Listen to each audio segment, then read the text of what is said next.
Notes from Underground by David Rose. Cryptogrammic cryptogams. Fungi in Finnegan's Wake. There is a certain parallel between the collection of myxomycetes and the exegesis of Finnegan's Wake. In both cases, the trick is to acquire an instinct for the potentially most profitable areas to search. Roland McHugh, The Finnegan's Wake Experience. Imagine a book written in English yet incorporating dozens of languages, whose constant demand of the reader is the need to look up the meaning of nearly every word. One may seem to know the words. They are familiar, yet largely unfamiliar. Strange constructions like hierarchical and cryptoconcoidopusitma erupt in this derealized wordscape with unforgiving regularity. The words appeal both to eye and to ear, but the overall effect is one of befuddlement, hypnosis, or perhaps delirium tremens. Welcome to the world of Finnegan's Wake. The story, if story there be, it involves an Irish barkeep named Humphrey Chimpton Earwicker, his wife Anna Livia Pluribel, their sons Shem and Sean, and their daughter Issy, the Rainbow Girl. Earwicker, coded as HCE, is everyman. Anna Livia, ALP, is the River Liffey, which flows through Dublin, Ireland. The wake takes place at night, and the language strongly partakes of dream, so strongly that pausing to recover the meanings embedded in each word and sentence becomes much like trying to remember the shred of a dream on the verge of its ebbing away from memory. The wake has been dismissed as word salad, and its reputation as linguistic gobbledygook has brought forth much scorn from detractors as much as passionate devotion from admirers. Without question, Finnegan's Wake is one of the most sublime and exasperating adventures in reading, and anyone who enjoys the art of reading should try it on for size. James Joyce spent 17 years writing Finnegan's Wake in the wake of the publication of Ulysses in 1922, the indubitable masterpiece of 20th century novels. Joyce once commented, "The demand that I make of my reader is that he should devote his whole life to reading my works." This is a bit more devotion than most would care to award one author, even if he is James Joyce. But Ulysses and The Wake are extraordinary books, each requiring more careful study than the typical reader ordinarily cares to make. The Wake, in particular, requires a relentless microanalysis and simultaneous encyclopedic telescoping for meaning that is dizzying in the extreme, while grappling with a text of such broad interconnectedness and deep ambiguity. Finnegan's Wake is circular, water flowing to the ocean and returning to the source, with meaning smeared polysemically across every word and every sentence. The oceanic interconnectedness of all and everything in the wake becomes a predominant key to making sense of it. Yet the operant structure of the wake is reminiscent of the internet and of fungal mycelium, vast networks of thread-like process lacking a center and leading everywhere. In fact, when the internet first reached a critical mass of popularity in the mid 1990s, Joyceans were quick to realize the potential for hyperlinking the text to Finnegan's Wake in ways that would streamline our probing its interconnectivity. Why?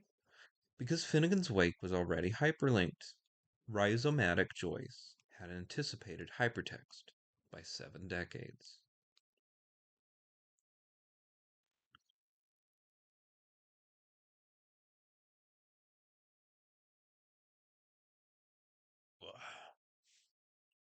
Marshall McLuhan claimed the Wake is a verbal universe where all technologies and media merge, anticipating and encompassing the effects of media in the 21st century. By capturing the psychic and social dynamics of all media, the Wake replicates the sensory effect of media environments. Imagine the totality of television, radio, and digital signals, electronic, electronic streams of image and discourse, passing unperceived through one's personal space at any instant. And imagine human consciousness replicated on the internet at millions of computer terminals from millions of servers.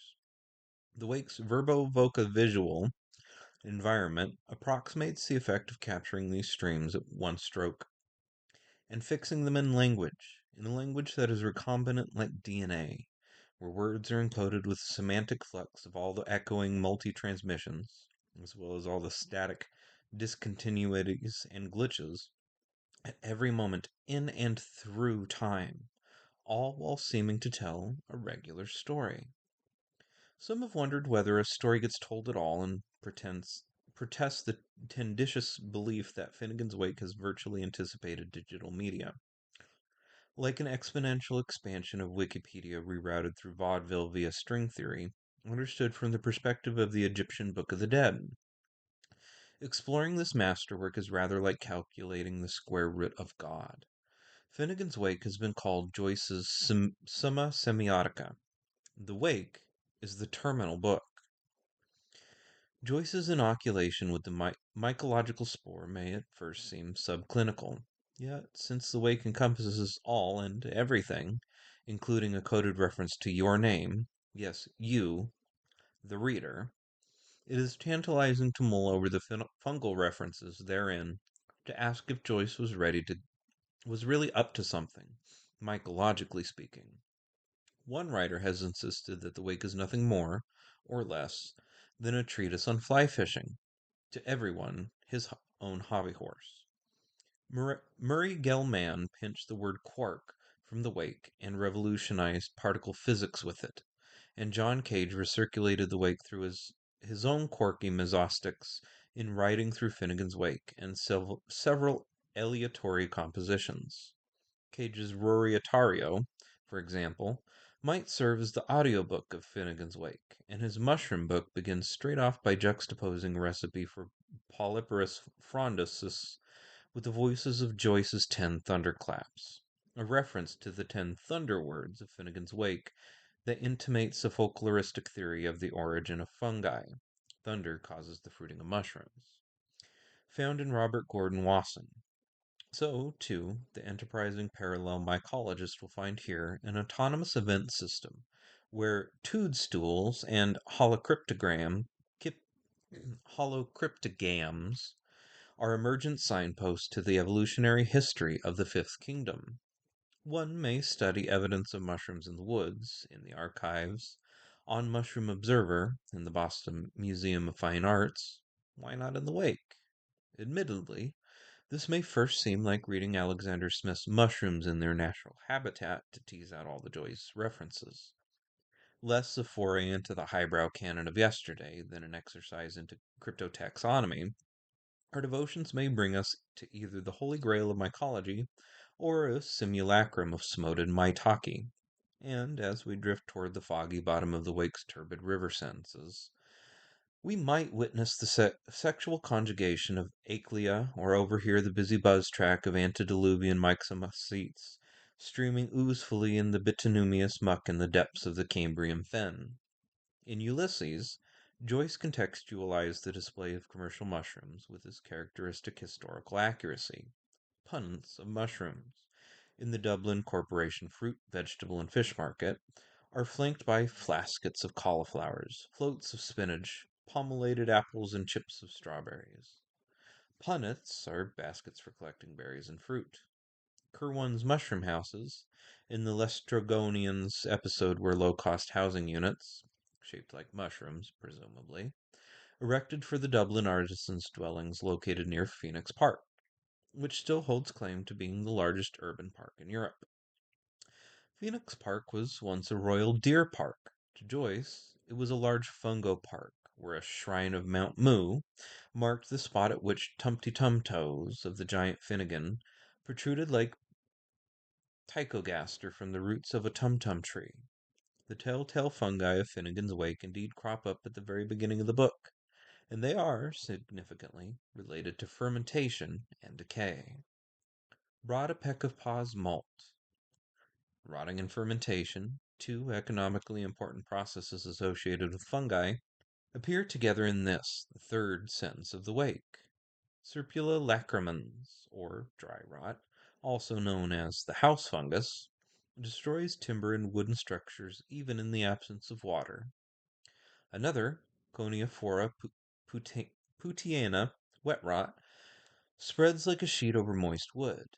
In a general sense, rot is associated with forms of decay and by extension refers to the universe of wood decaying and parasitic fungi.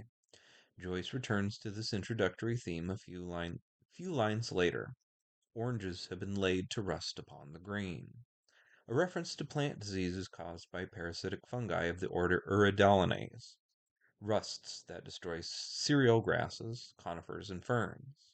The fungi, subdivisible but dangerous, lurk at center stage in the vast bitten heap of civilization.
Just